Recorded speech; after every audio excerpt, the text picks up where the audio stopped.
Hi hello അസ്സലാമു അലൈക്കും. എന്താണ് എല്ലാവരും വർത്താനം? എല്ലാവർക്കും സുഖമായി വിചാരിക്കുന്നു. മാഷാ അല്ലാ അൽഹംദുലില്ലാ നമ്മളിവിടെ ദാ സുഖമായിട്ടിരിക്കുകയാണ്. അപ്പം എൻ്റെ എല്ലാ കൂട്ടുകാർക്കും പുതിയൊരു വീഡിയോയിലേക്ക് സ്വാഗതം. അപ്പോൾ രാവിലെ ചായയൊക്കെ റെഡിയാക്കി കാൽ ചായയൊക്കെ കുടിച്ച് മദ്രസക്ക് പോയിട്ടുണ്ട് മക്കൾ. അതിൻ്റെ ശേഷം ട്ടോ ഞാനിതാ വീഡിയോ എടുക്കാൻ വേണ്ടി തുടങ്ങിയിട്ടുള്ളത്. ബ്രേക്ക്ഫാസ്റ്റ് ഒന്നും റെഡിയാക്കിയിട്ടില്ല. അപ്പോൾ മക്കളിതാ മദ്രസക്ക് പോയ ഉടനെ തന്നെ ഇതാ ഞാൻ റൂമിൽ വന്നിട്ട് ബെഡ്ഷീറ്റൊക്കെ ഒന്ന് റെഡിയാക്കി എടുക്കുകയാണ്. അതുപോലെ പുതപ്പ് ഇതാ ഒക്കെ ഒന്ന് മടക്കി വെക്കണം. അപ്പോൾ അവരാണ് മദ്രസക്ക് പോയതിൻ്റെ ശേഷം ട്ടോ ഇതൊക്കെ ഒന്ന് മടക്കി വെക്കാൻ വേണ്ടി നിൽക്കൽ. പിന്നെ ഇതാ ജനാലൊക്കെ ഒന്നാണ്ട് തുറന്നിട്ടിട്ടുണ്ട്. അത് തുറന്നിട്ടാൽ ഒരു പോസിറ്റീവ് വൈബാണ്. എന്നാലാണ് ഒരു റൂമിൽ ആദ്യം ഞാൻ റൂമിൻ്റെ കാര്യങ്ങൾ ബെഡ്ഷീറ്റ് ഇതൊക്കെ വിരിച്ച് സെറ്റാക്കണം മുന്നേ ജനാല ആദ്യം തുറക്കും കേട്ടാണ് നമ്മളെ ക്ലീനിങ് പരിപാടികളൊക്കെ സ്റ്റാർട്ട് ചെയ്യുള്ളൂ കേട്ടോ. അങ്ങനെ അതൊക്കെ വിരിച്ചവിടെ സെറ്റാക്കിയതിന് ശേഷം നമ്മൾ വേഗം അടുക്കളയ്ക്ക് പോയി നിൽക്കുകയാണ്. അപ്പം ഞാനും ഉമ്മയും കാൽ ചായ കുടിച്ചിട്ടില്ല കേട്ടോ. അപ്പോൾ ഇതാ കട്ടൻ ചായ കുടിക്കുകയാണ്. അപ്പം ഉമ്മാക്കുള്ളത് ഇതാ റൂമിൽ കൊണ്ടുപോയി കൊടുക്കുന്നുണ്ട്. ഞാനിതാ അവിടെ ഇരുന്നിട്ട് വേഗം കട്ടൻ ചായയും കുടിച്ചിട്ട് മുറ്റടിച്ച് വരാൻ പോകാമെന്ന് വിചാരിച്ച്. അപ്പം ഇന്ന് ബ്രേക്ക്ഫാസ്റ്റിന് പുട്ടാണ് റെഡിയാക്കി എടുക്കുന്നത്. അപ്പോൾ പുട്ടായാൽ പിന്നെ നമുക്ക് എളുപ്പമാണല്ലോ. പുട്ടും റോബസ്റ്റ് പഴം ഉണ്ടായിരുന്നു തലേന്ന് കൊടുന്നത്. അപ്പോൾ അതും കൂടെ ആക്കാമെന്ന് വിചാരിച്ചു. അതാകുമ്പോൾ പിന്നെ നമുക്ക് വേഗം പണികളൊക്കെ തീരുമല്ലോ. അപ്പോൾ പിന്നെ മുറ്റടിച്ചാലൊക്കെ കഴിഞ്ഞതിൻ്റെ ശേഷം സമാധാനത്തോടു കൂടി വന്നിട്ട് പുട്ട് ചുടാമെന്ന് വിചാരിച്ചു. ആ ചൂടോടുകൂടി കഴിക്കും ചെയ്യാം. അപ്പോൾ ഏതായാലും പുട്ടാണ്ട് ഉതിർത്ത് റെഡിയാക്കി വെക്കട്ടെ കേട്ടോ. നമ്മൾ അജ്മി പുട്ടുപൊടിൻ്റെ പുട്ടാണ്. അപ്പോൾ അതൊക്കെ വെള്ളം ഒഴിച്ച് ഒന്ന് നമ്മൾ അടിച്ചുവാരലൊക്കെ കഴിഞ്ഞ് വരുമ്പോൾ ഒന്ന് സെറ്റ് ആയിക്കോളും. നല്ലോണം കുതിർന്നൊന്ന് സെറ്റ് ആയിക്കോളും. അപ്പോൾ അതൊന്ന് റെഡിയാക്കി വെക്കുകയാണ്. അപ്പോൾ നമ്മുടെ വീഡിയോ ഇഷ്ടപ്പെട്ടാൽ ഒന്ന് ലൈക്ക് ചെയ്യട്ടോ. ഇനി ഇഷ്ടപ്പെട്ടിട്ടില്ലെങ്കിൽ ഒന്നാണ്ട് ലൈക്ക് ചെയ്താൽ ഒരു ലൈക്കല്ലേ വലിയ പണിയൊന്നുമില്ലല്ലോ. അതിൽ ഒന്നും ഇങ്ങോട്ട് തൊടാനല്ലേ ഉള്ളൂ. അപ്പോൾ വേഗം ഒന്ന് തൊട്ടാളും. പിന്നെ നിങ്ങളുടെ അഭിപ്രായം കമൻ്റായിട്ട് അറിയിക്കട്ടോ. എന്തായാലും കമൻ്റായിട്ട് അറിയിക്കുക. പിന്നെ വീഡിയോ ഒന്ന് മാക്സിമം ഷെയർ ചെയ്യാനും കൂടി മറന്നു പോകരുത്. അപ്പോൾ അതാ പുട്ടിനുള്ള പൊടിയൊക്കെ ഉതിർത്തി അവിടെ റെഡിയാക്കി വെച്ചിട്ടുണ്ട്. ഇനി വേഗം പോയി മുറ്റടിച്ച് വാരട്ടെ. അപ്പോൾ മുറ്റടിച്ച് വരലാണ് കഴിഞ്ഞാൽ ഒരു വലിയൊരു പണി കഴിഞ്ഞ പോലെയാണ് കേട്ടോ. അതാണ് ഒരു ഭയങ്കര ടാസ്ക്കുള്ള പണി. നമുക്ക് 4 പുറം ചുറ്റോടിട്ട് അടിച്ച് വരുമ്പോൾ കുറച്ച് പണിയാണ്. അപ്പോൾ അതാണ്ട് കഴിഞ്ഞാൽ സമാധാനത്തോടു കൂടി നമുക്ക് പിന്നെ അകത്തെ പണികൾ എടുക്കല. പിന്നെ മുറ്റത്ത് കണ്ട് തിരിഞ്ഞു നോക്കേണ്ട ആവശ്യമില്ല. അപ്പോൾ ഏതായാലും ഇതാ മുറ്റൊക്കെ ഇതാ ഒന്നാകെ അടിച്ചു വാരി എടുത്തിട്ടുണ്ട്. അപ്പം ഞാൻ എല്ലാ ഭാഗമൊന്നും അടിച്ചു വരുന്നത് കാണിക്കണില്ല. ഒരു ഭാഗം ഇപ്പോൾ കാണിച്ചിട്ടുള്ളൂ. അപ്പോൾ ഇതാ 4 പുറം അടിച്ചു വരലാണ്ട് കഴിഞ്ഞിട്ടുണ്ട്. അതിൻ്റെ ശേഷം ഇതാ ഞാൻ ചെടികളൊക്കെ ഒന്ന് നനക്കണം. അപ്പോൾ ചെടി നനക്കണതിന് മുന്നേ ഇതാ നമ്മളെ ഗേറ്റിൻ്റെ അവിടെയൊക്കെ ഒന്ന് നല്ലോണം പൊടിയുണ്ട്. ഞാൻ പറഞ്ഞിട്ടുണ്ടല്ലോ മുന്നിൽ നല്ലോണം പൊടി ഉണ്ടാവും. റോഡല്ല കാണുന്നത്, നിറയെ മണ്ണ് വന്ന് കൂടിക്കണം. അപ്പോൾ അതുകൊണ്ട് തന്നെ വണ്ടികളൊക്കെ പോണ ടൈമാണ്. സ്കൂൾ വണ്ടിയൊക്കെ ഇങ്ങനെ ഒരുപാട് പോകും.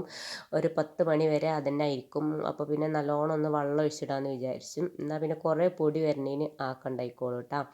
മറ്റേത് ഇങ്ങോട്ട് ഓരോ വണ്ടി ഇങ്ങോട്ട് ഒരു ഓട്ടോറിക്ഷ ആണെങ്കിൽ പോകുമ്പോൾ ഇങ്ങോട്ട് പൊന്തുകയാണ് പൊടി. അടിച്ചുതരാനൊന്നും കഴിയൂല. പിന്നെ നല്ലോണം പൊടിയുണ്ട്. അപ്പോൾ ഏതായാലും ഗേറ്റിൻ്റെ അവിടെയൊക്കെ ഒന്ന് നനച്ച് റെഡിയാക്കിയതിൻ്റെ ശേഷം ഞാൻ പിന്നെ നമ്മൾ ചെടികളൊക്കെ ഒന്നാണ്ട് നനച്ച് കൊടുക്കുകയാണ് കേട്ടോ. പിന്നെ നമുക്ക് കുറച്ച് കൂട്ടുകാർ നമ്മളെ വീട് എവിടെയാണ് സ്ഥലം എന്നൊക്കെ ചോദിച്ചിട്ട് കമൻ്റ് ഇട്ടിരുന്നു കേട്ടോ. അപ്പോൾ നമ്മൾ മലപ്പുറം ജില്ലയിൽ കൊടിഞ്ഞിയാണ് കേട്ടോ നമ്മളെ വീട് വരുന്നത്. കൊടിഞ്ഞിയിലാണ് ഹസ്ബൻഡിൻ്റെ വീട്. എൻ്റെ വീടും അവിടെ അടുത്ത് തന്നെ, ചുള്ളിപ്പാറ എന്ന് പറയും. കൊടിഞ്ഞിയിൽ അവിടെ അടുത്ത് തന്നെയാണ് കേട്ടോ. മലപ്പുറം ജില്ലയിലാണ്. അപ്പോൾ ഏതായാലും ചെടി നനക്കലൊക്കെ കഴിഞ്ഞതാ നമ്മൾ നേരെ അടുക്കളയ്ക്ക് വെച്ച് പിടിച്ചിട്ടുണ്ട്. അപ്പോൾ ഇതാ പുട്ടൊക്കെ ഒന്ന് പുട്ടുപൊടിയൊക്കെ ഒന്ന് സെറ്റാക്കി എടുത്തിട്ടുണ്ട്. പിന്നെ അതാ കുക്കർ ഒന്ന് വെള്ളം വെച്ചിട്ടുണ്ട്. അപ്പോൾ അത് തിളച്ച് വരുമ്പോഴത്തേന് തേങ്ങ നോക്കുമ്പോൾ പൊളിച്ചത് ഫ്രിഡ്ജിലില്ല കേട്ടോ. അപ്പം ഞാൻ വേഗം തേങ്ങ ഒന്നാണ് പൊളിക്കുകയാണ്. തേങ്ങ പൊളിക്കാനൊക്കെ പെട്ടെന്നാണ്ട് പൊളിച്ച് തീർക്കും. പക്ഷേ ഇത് പൊട്ടിക്കണ പരിപാടി ഉണ്ടല്ലോ, അത് ഭയങ്കര റിസ്ക്കാണ് കേട്ടോ. എനിക്ക് കുറേ വട്ടം ഇങ്ങോട്ട് പൊട്ടിച്ചിങ്ങോട്ട് തരിപ്പണാക്കിയാലാണ് ഇങ്ങോട്ട് അത് 2 പൊളിയായിട്ട് ഇങ്ങോട്ട് കിട്ടുള്ളൂ. ഭയങ്കര പേടിയാണ് കേട്ടോ ഇങ്ങനെ കയ്യിൽ വെച്ചിട്ട് തേങ്ങ പൊട്ടിക്കണത്. ഏതായാലും പൊട്ടിച്ചാണ്ട് എടുത്തിട്ടുണ്ട്. പിന്നെ അതിൻ്റെ ഇടയിൽ ഞാൻ ചിരകാനൊന്നും നിന്നിട്ടില്ല കേട്ടോ. നമ്മളെ പരിപാടി അറിയല്ലോ. പിന്നെ മിക്സിയുടെ ജാറിലിട്ടിട്ട് ക്രഷ് ചെയ്തെടുക്കലാണ് നമ്മളെ പരിപാടി. അപ്പോൾ അതൊക്കെ ചെയ്തിട്ടുണ്ട്. പിന്നെ തലേന്നത്തെ ചോറ് ബാക്കി ഉണ്ടായിരുന്നു, നല്ലോണം ബാക്കി ഉണ്ടായിരുന്നു. അപ്പോൾ ഞാൻ ഏതായാലും കുറച്ച് അരി ഇട്ടിട്ട് ചോറൊന്നാണ്ട് തിളപ്പിച്ചെടുക്കുക, ഇതിലിട്ടിട്ട് തിളപ്പിച്ചെടുക്കാമെന്ന് വിചാരിച്ചു. അപ്പോൾ അത് അരി കഴുകിക്കാണ്ട് ഇതാ ഗ്യാസ്മേൽ വെച്ച് കൊടുത്തിട്ടുണ്ട്. റേഷൻ കടത്തെ അരിയാണ്. അപ്പോൾ അത് തിളച്ചിങ്ങോട്ട് വന്ന് കുറച്ച് ഒരു 5 മിനിറ്റ് കഴിഞ്ഞ ശേഷം അതിലേക്ക് ചോറ് കഴുകിക്കാണ്ട് ഇട്ടെടുക്കാമെന്ന് വിചാരിച്ചു. അപ്പോൾ അതൊന്ന് കഴുകി റെഡിയാക്കി എടുത്തിട്ടുണ്ട്. അപ്പോൾ പുട്ട് ആവി കയറ്റാൻ വേണ്ടി ഇതാ കുക്കർമിൽ വെച്ച് കൊടുത്തതിന് ശേഷം വെറുതെ തേരാപാര നടക്കണ്ടല്ലോ, അടുക്കളയിൽ ഇങ്ങനെ വായി നോക്കി നിൽക്കണ്ട. അപ്പോൾ വേഗം അത് ആവി കയറുന്ന ആ ഒരു ടൈം കൊണ്ട് ഞാനിതൊക്കെയാണ് അതൊക്കെ ഒന്ന് അടിച്ചു വരാൻ വേണ്ടി നിൽക്കുകയാണ് കേട്ടോ. അപ്പോൾ അതിൻ്റെ ഇടയിൽ നമ്മൾ പിന്നെ പുട്ട് കുത്തലും പിന്നെ പുട്ട് ആവി കയറ്റാൻ വെക്കലും ഒക്കെ അവിടെ നടക്കുന്നുണ്ട്. അതിൻ്റെ ഇടയിൽ അടിച്ചു വരലും നടക്കുന്നുണ്ട്. അപ്പോൾ ഇങ്ങനെയൊക്കെ ചെയ്താലാണ് നമ്മളെ പണികളൊക്കെ നമുക്ക് വിചാരിച്ച ടൈമിലൊക്കെ തീർക്കാൻ പറ്റുള്ളൂ. മറ്റേത് അത് കഴിഞ്ഞിട്ട് മറ്റേതെടുക്കുക, അത് കഴിഞ്ഞിട്ട് മറ്റേതെടുക്കാമെന്ന് വിചാരിച്ചാൽ അങ്ങനെ ആണ്ട് സമയം പോണതറിയില്ല. അപ്പം ഇനി ഏതായാലും ഞാനിതാ അതൊക്കെ ഒന്നാണ്ട് അടിച്ചു വാരി എടുക്കട്ടെ. അങ്ങനെ ഇതാ നമ്മൾ അകം അടിച്ചു വാരലും പുട്ട് ചുടലും ആണ്ട് കഴിഞ്ഞിട്ടുണ്ട്. ഇനിയിപ്പോൾ ഇതാ എല്ലാവരും കൂടെ ഇരുന്നിട്ട് ചായയൊക്കെ കുടിക്കട്ടെ. അപ്പോഴേക്കും എന്താ മക്കളൊക്കെ മദ്രസ ഇട്ട് വന്നിട്ടുണ്ട്. ഇനിയിപ്പോൾ ഇതാ ചായ അടിക്കാൻ നോക്കുകയാണ് കേട്ടോ. അപ്പോൾ ഈ ഒരു പുട്ടുക്ക് എനിക്കിങ്ങനെ പഴം വേണമെന്ന് യാതൊരു നിർബന്ധമില്ല കേട്ടോ. എനിക്ക് നല്ല ഇഷ്ടമാണ് ഇത് ചൂടുള്ള കട്ടൻ ചായയും പുട്ടും. ആ പുട്ടുക്ക് ലേശം പഞ്ചസാരൊക്കെ ഇട്ടിട്ട് ഇങ്ങനെ കഴിക്കാൻ ഭയങ്കര ഇഷ്ടമാണ് കേട്ടോ. പിന്നെ റോബസ്റ്റ് പഴം ആയതുകൊണ്ട് കഴിച്ച് നോക്കുകയാണ്. അപ്പോൾ നല്ല ടേസ്റ്റ് ഉണ്ടായിരുന്നു കേട്ടോ റോബസ്റ്റ് പഴം. മറ്റേ പഴം എന്ന് പറഞ്ഞാൽ ഒരു പഴത്തിൻ്റെ ഒരു കഷ്ണം കഴിച്ചങ്ങ് കഴിക്കൊള്ളും. അല്ലാതെ ഇങ്ങനെ പുട്ടിങ്ങനെ പഞ്ചസാരയും കൂട്ടിയിട്ട് അങ്ങനെ കഴിക്കാനാണ് കേട്ടോ ഇഷ്ടം. അപ്പോൾ ഏതായാലും ഇപ്പോൾ ചായ കുടിയൊക്കെ നോക്കട്ടെ. അത് കഴിഞ്ഞിട്ട് പാത്രങ്ങളൊക്കെ ഒന്ന് കഴുകി വെക്കാനുണ്ട്.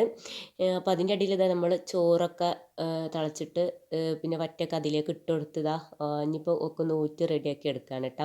റേഷൻ മേടിയത്തെ അരി തന്നെയാണ് കേട്ടോ നമ്മൾ തിളപ്പിക്കാൻ ഇട്ട് കൊടുത്തത്. അപ്പോൾ അത് നമ്മളെല്ലാം കറക്റ്റ് വേവിന് ഊറ്റിയെടുക്കുകയാണെന്നുണ്ടെങ്കിൽ നമുക്ക് അടുത്ത ദിവസം പിന്നെ ചോറുക്ക് ഇട്ട് കൊടുക്കാം കേട്ടോ. ഒരു കുഴപ്പം വരില്ല. നമ്മൾ ചോറ് വെക്കണോടത്ത് ശ്രദ്ധിച്ചാൽ മതി കേട്ടോ. വേവ് ഏറി പോകരുത്. നല്ല പാകത്തെ വേവിന് എടുക്കുകയാണെന്നുണ്ടെങ്കിൽ ഇങ്ങനെ തിളപ്പിച്ചെടുക്കാനൊക്കെ പറ്റും. അങ്ങനെ ചോറൂറ്റലൊക്കെ അവിടെ നടന്നിട്ടുണ്ട്. ഇനിയിപ്പോൾ ഇതാ നമ്മൾ ചായ അടിച്ച പാത്രങ്ങളൊക്കെ ഒന്നാണ്ട് കഴുകിയെടുക്കുകയാണ്. അപ്പോൾ നമ്മൾ ചോറ് അവിടെ റെഡി ആയിട്ടുണ്ട്. പാത്രം കഴുകൽ കഴിഞ്ഞിട്ടുണ്ട്, അകം അടിച്ചു വാരൽ കഴിഞ്ഞിട്ടുണ്ട്, പിന്നെ ടേബിൾ ഇതൊക്കെ ഒന്ന് തുടച്ചൊക്കെ നീറ്റാക്കി റെഡി ആക്കിയിട്ടുണ്ട്. അപ്പോൾ ഇന്നത്തെ ദിവസം നമുക്ക് പ്രത്യേകിച്ച് കുക്കിങ്ങും കാര്യങ്ങളും ഒന്നുമില്ല. ഒക്കെ തലേന്നത്തത് അവിടെ ബാക്കിയുണ്ട് കേട്ടോ. അപ്പോൾ അതൊക്കെ വെച്ച് ഇന്ന് ഒപ്പിക്കാമെന്ന് വിചാരിച്ചു. അപ്പോൾ ഏതായാലും ഇതാ പാത്രം കഴുകലൊക്കെ കണ്ട് കഴിഞ്ഞിട്ടുണ്ട്. ഇനിയിപ്പോൾ അടുത്ത പരിപാടി എന്താണെന്ന് വെച്ചാൽ കുറച്ച് വർക്ക് ഏരിയയിൽ നമ്മൾ ഉപയോഗിക്കാത്ത കുറച്ച് പാത്രങ്ങളും ഉപയോഗിച്ച കുറച്ച് പാത്രങ്ങളും ഒക്കെ ഒന്ന് കഴുകിയെടുക്കണം. അപ്പോൾ ഇനി നനച്ചുള്ളിയൊക്കെ വരികയാണല്ലോ. അപ്പോൾ നനച്ചുള്ളിയൊക്കെ വരുന്ന നമ്മൾ പണികളൊക്കെ സ്റ്റാർട്ട് ചെയ്യുന്നതിന് മുന്നേ ഇങ്ങനത്തെ ഓരോരോ അല്ലറ ചില്ലറ പണികളൊക്കെ കണ്ട് തീർക്കുകയാണെന്നുണ്ടെങ്കിൽ നമുക്ക് അടുക്കളൊക്കെ ഇനി നനച്ചുള്ളിക്കുന്ന ടൈമിൽ നമുക്ക് എളുപ്പത്തിൽ നമുക്ക് പണി തീർക്കാൻ പറ്റും. മറ്റേ അടുക്കള പണീൻ്റെ അടിയിൽ കൂടി ഇങ്ങനത്തെ പാത്രവും ടിന്നും കാര്യങ്ങളൊക്കെ കഴുകാൻ നിൽക്കുകയാണെങ്കിൽ നമുക്ക് ഇങ്ങോട്ട് ഒരു ചൊറ ഇക്കാരം ഇങ്ങോട്ട് കഴിഞ്ഞ് കിട്ടൂല. അപ്പം ഞാൻ ഏതായാലും കുറച്ച് പാത്രങ്ങളൊക്കെ ഇതാ നമ്മൾ എടുത്തു വെച്ച പാത്രങ്ങളായിരുന്നു കേട്ടോ ഇതൊക്കെ.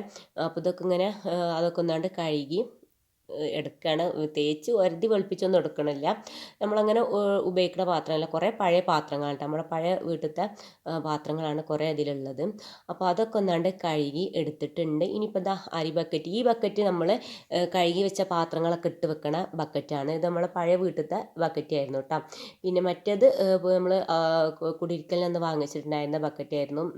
അരിയൊക്കെ ഇട്ട് വെക്കാൻ വേണ്ടി വാങ്ങിച്ചതായിരുന്നു കേട്ടോ. പക്ഷെ ഇപ്പം അതിൻ്റെ ഒരു ആവശ്യമില്ല, വെറുതെ വാങ്ങിച്ചെന്ന് തോന്നാം. കാരണം ഇപ്പോൾ നമ്മൾ കുറേ അരിയൊന്നും വാങ്ങിക്കണില്ല. കുറച്ച് ഒരു 25 കിലോന് അരിയൊക്കെ വാങ്ങിച്ചാൽ തന്നെ അതിങ്ങോട്ട് കഴിഞ്ഞ് കിട്ടണില്ല. 5-6 മാസം അങ്ങനെ നിൽക്കും. അപ്പോൾ ഇപ്പം അങ്ങനെ വാങ്ങിക്കുകയാണെങ്കിൽ അത്രേ വാങ്ങിക്കുള്ളൂ. അപ്പോൾ ഈ ഒരു വലിയൊരു ബക്കറ്റ് വെറുതെ വേസ്റ്റ് ആവാൻ കേട്ടോ. 25 കിലോൻ്റെ ചാക്കൊക്കെ വാങ്ങിക്കുകയാണെങ്കിൽ ഈ ഒരു ബക്കറ്റിൻ്റെ 1/4 ഭാഗം ഉണ്ടാവുള്ളൂ. അന്ന് 75 കിലോനനുസരിച്ച് അങ്ങനെ ഉണ്ട് വാങ്ങിച്ചതായിരുന്നു ഈ ഒരു ടിന്ന്. ഇപ്പം അതിങ്ങനെ എന്താ പറയുക, പിന്നെ വലിയ ഉപയോഗമില്ല കേട്ടോ അതുകൊണ്ട്. അപ്പോൾ ഏതായാലും നമ്മൾ വർത്താനത്തിൻ്റെ ഇടയിൽ കൂടി ആ ഒരു ബക്കറ്റും നല്ലോണം കഴുകിയെടുത്തിട്ട്, നമ്മൾ പാത്രം കഴുകുന്ന ബക്കറ്റാണ് കേട്ടോ നല്ലോണം ഒന്ന് പിന്നെ സ്ക്രബ് ചെയ്ത് എടുത്തത്. മറ്റേത് പിന്നെ ഒന്ന് ജസ്റ്റ് ഒന്ന് ഇങ്ങോട്ട് സ്പോഞ്ചിട്ട് ഒന്ന് കഴുകിയെടുത്തിട്ടുള്ളൂ. അപ്പോൾ ഇതാ നമ്മളെ പാത്രവും കാര്യങ്ങളൊക്കെ ഇതാ ഒന്ന് വെയിലത്തിട്ട് ഉണക്കി എടുക്കുകയാണ് കേട്ടോ. ഇനി അവിടെ കിടന്നാണ്ട് ഉണങ്ങിക്കോളും. ഇനിയിപ്പോൾ അതാ നമ്മൾ കഴുകി വെച്ചിട്ടുള്ള അരി ബക്കറ്റ് ഇതൊക്കെ ഒന്ന് ഉണക്കാനും വേണ്ടി അത് ഞാൻ നല്ല വെയിലത്ത് കണ്ട് വെക്കണില്ല കേട്ടോ. മതിൽമേൽ ഇവിടെ ഇങ്ങനെയാണ് വെക്കുകയാണ്. അത് വെയിലത്തേക്ക് വെച്ചാൽ അതിൻ്റെ കളറൊക്കെ ഇങ്ങനെ മങ്ങിപ്പോയല്ല വെയിൽ കൊണ്ടാലും. അപ്പോൾ ഞാൻ ചെറുതായിട്ട് വെയിലുള്ള ഒരു ഭാഗത്തേക്ക് അങ്ങനെയാണ്ട് മതിൽമേൽ വെച്ച് കൊടുക്കുകയാണ് കേട്ടോ ചെയ്തിട്ടുള്ളത്. അപ്പം ഞാൻ ഇടയ്ക്കിടയ്ക്ക് വീഡിയോയിൽ പറയലുണ്ടല്ലേ നനച്ചുള്ളി പണി പറഞ്ഞിട്ടാണ് നിങ്ങളെ ഓർമ്മപ്പെടുത്തും. അപ്പോൾ നനച്ചുള്ളി പണി ഇതാ ഇനിയിപ്പോൾ ഒരു മാസം കറക്റ്റ് ഒരു മാസമുള്ളൂ പിന്നെ ഇത് നോമ്പിന്. അപ്പോൾ ഇപ്പം തന്നെ ഒക്കെ ഇങ്ങനത്തെ ഒക്കെ ഓരോരോ പണികളൊക്കെയാണ് നോക്കിക്കോളി. എന്നാൽ പിന്നെ ഇതൊന്നും പിന്നെ പൊടിയും ഇതൊന്നും പാറുന്ന പരിപാടിയില്ലല്ലോ. അപ്പോൾ ഇതാ നമ്മൾ മുറ്റടിച്ച ഒരു അവസ്ഥ ഉണ്ട്. അപ്പം ഞാൻ ഈ കാണിച്ചു തരുന്നത് നമ്മൾ രാവിലെ മുറ്റടിച്ച് തരുന്നതുകൊണ്ട് ഇപ്പോൾ ഒരു സമയം ഒരു 10 മണിയൊക്കെ ആയപ്പോൾ കണ്ടില്ല നല്ലോണം ഇലയൊക്കെ കൊഴിഞ്ഞിട്ടുണ്ട്. അപ്പം ഞാൻ പറഞ്ഞു വന്നത് അപ്പോൾ ഇങ്ങനത്തെ പണികളൊക്കെ ഒന്ന് ചെയ്ത് നോക്കാൻ ശ്രദ്ധിക്കട്ടെ. മറ്റേ ജനൽ തുടക്കലും വാതിൽ തുടക്കലൊക്കെ ഇപ്പം തന്നെയാണ് ചെയ്തിട്ടുണ്ടെങ്കിൽ നോമ്പാകുമ്പോഴത്തേന് രണ്ടാമത് നനച്ചൊളിപ്പിച്ചേണ്ടി വരും. അപ്പോൾ ഇങ്ങനത്തെ പണികളൊക്കെ ചുമര് വൃത്തിയാക്കുകയാണെങ്കിൽ അത് വൃത്തിയാക്കുക, പാത്രം കഴുകി വെക്കുകയാണെങ്കിൽ അത് കഴുകി വെക്കുക, അങ്ങനത്തെ ഒക്കെ ഓരോരോ പണികളുണ്ടെങ്കിൽ ഇപ്പം തന്നെ തീർത്ത് വെച്ചാലും നമുക്ക് പിന്നെ ബാക്കിയുള്ള കാര്യങ്ങളൊക്കെ കണ്ട് നോക്കിയാൽ മതിയല്ലോ. ബാക്കി എന്നാലും ഒരുപാടുണ്ടാവും, എന്നാലും ഇതൊരു ആക്കായി കിട്ടും. ഇനിയിപ്പോൾ അതൊക്കെ കഴിഞ്ഞതാ ഞാൻ വേഗം ആകെ കൊന്നാണ്ട് തുടച്ചെടുക്കുകയാണ് കേട്ടോ. അപ്പോൾ ഇത്രയൊക്കെയാണ് ഇന്നത്തെ വിശേഷവും കാര്യങ്ങളും. അപ്പോൾ വീഡിയോ ഇഷ്ടപ്പെട്ടു എന്ന് വിചാരിക്കുന്നു. അപ്പോൾ പുതിയൊരു വീഡിയോ ആയിട്ട് വീണ്ടും കാണാം. ഓക്കെ, അസ്സലാമു അലൈക്കും.